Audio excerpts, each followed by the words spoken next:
नमस्कार and welcome to Bharat affairs. So जहां अब तक इजराइल और यूएस की तरफ से ईरान के मिलिट्री ठिकानों को टारगेट के बनाया जा रहा था, इवन कि जब 21 फरवरी के दिन में जब ईरान के ऊपर में अटैक किया गया, खासकर इनके न्यूक्लियर फैसिलिटीज के ऊपर में, उसके बाद ईरान के जो सुप्रीम लीडर है इन्हें मारा गया, तो यहाँ पर ये लग रहा था कि ये जो पूरा मिडिल ईस्ट का टेंशन है ये अब कम हो सकता है। लेकिन रिसेंट इजराइल और यूएस की तरफ से जो स्ट्राइक किया गया है, जिसमें ईरान की जो ऑयल डिपोट्स है इन्हें यहाँ पर टारगेट बनाया गया है। इसके बाद ये भी कहा जा रहा है कि ईरान के एटमॉस्फेयर में एक मैसिव ब्लेज लाइट देखने को मिल रहा है, जहां पूरा आसपास का जो माहौल है ये काले धुएं से भरा हुआ। आप यहाँ पर भी देख पाएंगे फायर बोल्ट्स देखने को मिल रहे हैं, ब्लैक स्काइज हो चुका है, एक डेंस प्लम्स ऑफ स्मोक देखने को मिल रहा है ईरान के तेहरान में। आप यहाँ पर भी देख पाएंगे इसको लेकर काफी विजुअल जो है ये सोशल मीडिया में शेयर किए जा रहे हैं। इवन कि ईरान ने इसको लेकर यहाँ पर वार्निंग भी दिया है कि ईरान में एसिड रेन यहाँ पर हो सकता है।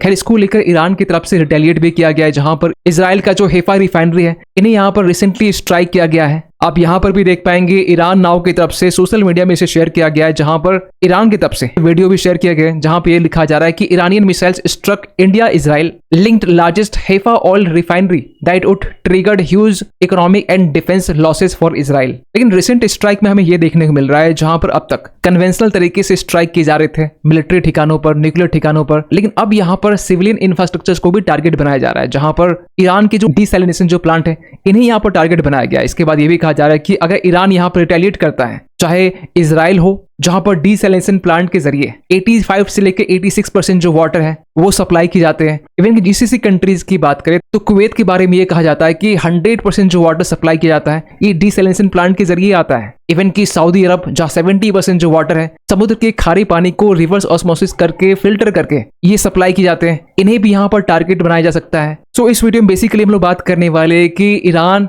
यूएस और इजराइल की इस अटैक के बाद में अगर ईरान स्ट्राइक करता है जीसीसी कंट्रीज के डिसैलिनेशन प्लांट के ऊपर में, ऑयल डिपोट के ऊपर में, तो इसके कॉन्सिक्वेंसेस काफी सीवियर हो सकते हैं। सो डिस्कस करते हैं इस टॉपिक को डिटेल से। सो एक्चुअली हुआ ये कि 7 मार्च के दिन में इजराइल और यूएस की तरफ से एक जॉइंट मिलिट्री कैंपेन लॉन्च की जाती है, जिसका कोड नेम होता है ऑपरेशन मिडनाइट हैमर, जो कि यूएस इजराइल का मोस्ट डेंजरस फेज माना जा रहा है, जिसके तहत में ईरान का जो सहारन ऑयल डिपोट है आप यहाँ पर देख पाएंगे, जो कि तेहरान के वेस्ट में है, यहाँ पर टारगेट किया गया है। इवन कि तेहरान के नॉर्थ वेस्ट में जो फरदीद साइद ऑयल स्टोरेज फैसिलिटी है यहाँ पर टारगेट किया गया है। इसके अलावा भी जो तेहरान रिफाइनरी है, अगदेसिया ऑयल वेयर हाउस यहाँ भी टारगेट किया गया है, और इसके बाद कराज ऑयल डिपोट, इन 4 ठिकानों को यहाँ पर टारगेट बनाया गया है। इसके बाद ये कहा जा रहा है कि ऐसा पहली बार देखने को मिल रहा है जहां पर ये जो कोलिशन है, जहां पर यूएस और इजराइल दोनों यहाँ पर प्योरली मिलिट्री और न्यूक्लियर टारगेट से 2 कदम आगे बढ़कर अब यहाँ पर सिविलियन इंडस्ट्रियल इंफ्रास्ट्रक्चर को यहाँ पर टारगेट बनाया जा रहा है। और स्ट्राइक के कुछ देर के बाद में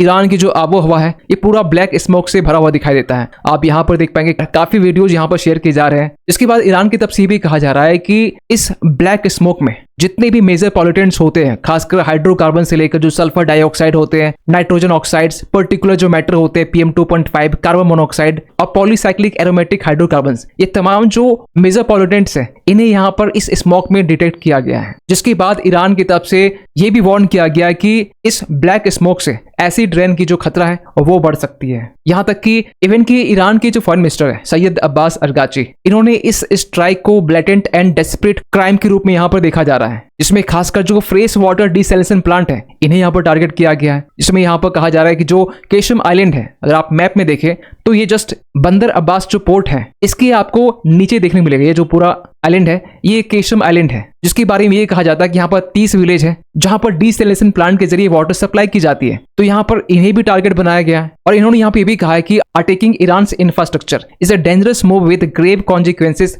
the US set this president not Iran. Even कि इजराइल की तरफ से अब ये क्लेम किया जा रहा है कि इन्होंने ईरानियन एयर डिफेंस को यहाँ पर कंप्लीटली न्यूट्रलाइज कर दिया है, जिसके बाद ये कहा जा रहा है कि अब इजराइल का ऑलमोस्ट ईरानियन स्काइज के ऊपर में टोटल कंट्रोल यहाँ पर स्टैब्लिश हो चुका है। और वैसे आपको बता दें कि रिसेंट स्ट्राइक में कुछ सिविलियंस की यहाँ पर जान भी गई है ईरान में, जिसके बाद अब ये कहा जा रहा है कि जो टोटल जो मृतक का जो आंकड़ा है ये 1255 तक ये पहुंच चुका है। खैर यहाँ पर ईरान ने ओनली कंडेम ही नहीं किया है, ईरान ने अब यहाँ पर स्ट्राइक करना भी स्टार्ट कर दिया। आप यहाँ पर देख पाएंगे Iran strike Israel's Haifa refinery in response to attack on oil depot in Tehran. और इसको लेकर ईरान का जो IRGC है इन्होंने भी इस चीज को लेकर कंफर्म किया और एक वीडियो यहाँ पर शेयर किया गया ईरान की तरफ से। इतना ही नहीं, यहाँ पर ईरान की तरफ से जो लेबनान है जो इजराइल के जस्ट आपको नॉर्थ में देखने को मिलेगा जहां पर हिजबुल्लाह एक्टिव रहते हैं, इन्हें भी यहाँ पर कह दिया गया है कि आप इजराइल के ऊपर में स्ट्राइक करें। यहाँ तक कि ईरान की तरफ से ओमान के ऊपर में ड्रोन से स्ट्राइक किए जा रहे हैं, खासकर इनके पोर्ट्स को टारगेट बनाया जा रहा है। बहरीन, UAE इनके भी जो इंफ्रास्ट्रक्चर्स हैं इनके ऊपर में अटैक किए जा रहे हैं। और स्टेट ऑफ हॉर्मुज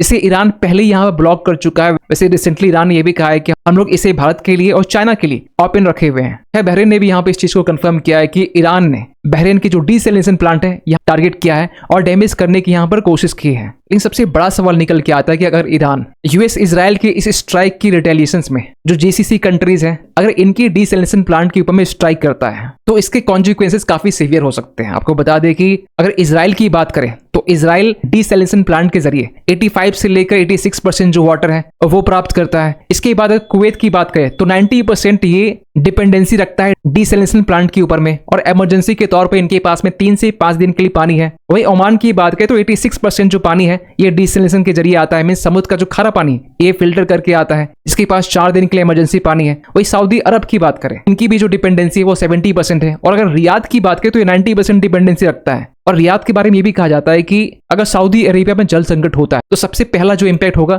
वो रियाद में ही होगा जहां पर 10 मिलियन के आसपास में पॉपुलेशन है। वहीं UAE कतर की बात करें तो 90% जो डिपेंडेंसी है वो UAE और कतर रखता है, जिनके पास में 3 दिन के इमरजेंसी रिजर्व है। वैसे आपको बता दें कि छोटे बड़े मिलाकर जो भी 6 GCC कंट्रीज हैं, चाहे UAE हो, बहरीन हो, कतर हो, Oman, Saudi Arabia, Kuwait, total यहाँ मिलाकर 400 के आसपास में यहाँ पर डीसैलिनेशन प्लांट है। अगर ईरान इसे टारगेट करता है तो इसके कॉन्सिक्वेंसेस काफी सीवियर हो सकते हैं।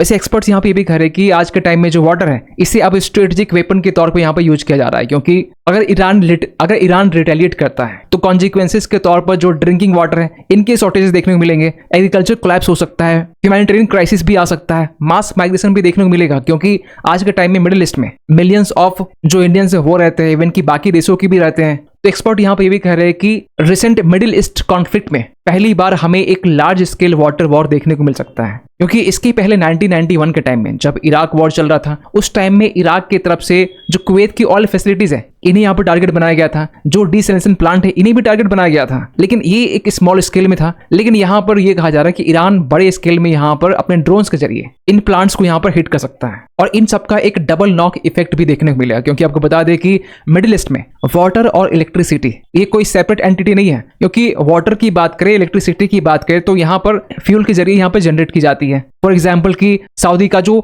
रसल खेर जो प्लांट है या फिर UAE का जो फुजेरा पोर्ट है ये सेम फ्यूल इनटेक और टर्बाइंस यूज करते हैं पावर और डीसैलिनेशन के लिए। और इन सब का जो इम्पैक्ट है ये ग्लोबल एनर्जी और इकोनॉमिक में शॉक वेव्स क्रिएट कर सकता है। आपको बता दें कि रिसेंट स्ट्राइक के बाद में जो ब्रेंट क्रूड ऑयल के जो प्राइस है जो 6 मार्च के दिन में $92 पर बैरल हुआ करता था, ये बढ़कर अब 115 से लेकर $120 पर बैरल ये हो चुका है। इवन कि ईरान ने यहाँ पे ये भी वार्न किया था कि अगर ये टेंशन आगे बढ़ता है तो इससे जो ऑयल के प्राइसेस है ये $200 पर बैरल भी हो सकता है। इतना ही नहीं, यहाँ पर जो इंडियन रुपीज है ये भी 92 को क्रॉस कर चुका है। जो इंडियन सेंसेक्स है ये भी 85,000 से घटकर 73,000 तक ये पहुंच चुका है। वैसे ईरान की नेक्स्ट सुप्रीम लीडर को लेकर जो सस्पेंस है अभी कहीं न कहीं क्लियर हो चुका है, क्योंकि ईरान की जो नेक्स्ट सुप्रीम लीडर है आयतुल्लाह अली खामनी के जो बेटे हैं मुज्तबा खामनी, अब ये नेक्स्ट ईरान के सुप्रीम लीडर ये बन चुके हैं। इसको लेकर यहाँ पर रशिया के जो प्रेसिडेंट पुतिन इन्होंने भी यहाँ पर कांग्रेचुलेट्स कहा है ईरान के नए सुप्रीम लीडर को। लेकिन यूएस इस चीज से काफी नाराज है, क्योंकि यूएस ये चाह रहा था कि आयतुल्लाह अली खामनी की डेथ के बाद में ईरान में जो पॉलिटिकल सिस्टम्स है ये पूरी तरीके से डिस्ट्रॉय हो जाएगी, जो लीडरशिप क्राइसिस है वो देखने को मिलेगा। लेकिन ऐसा कुछ ईरान में नहीं हो रहा है। इवन कि ईरान ने यहाँ भी कहा है कि यूएस चाहता है ईरान को यहाँ पर 2 पार्ट में बांटना। एक वो पार्ट जहां बेसिकली ऑयल को ज्यादा प्रोड्यूस किया जाता है, क्योंकि अल्टीमेटली यूएस जो आज के टाइम में कर रहा है उसके पीछे 2 रीजन है। पहला तो यहाँ पे एप्स्टीन फाइल का जो मामला है, और दूसरा यहाँ पर ऑयल को लेकर। खैर, आप क्या सोचते हैं पूरे अपडेट को लेकर कमेंट कीजिएगा। मिलते किसी अगले वीडियो में, तब तक के लिए थैंक यू सो मच।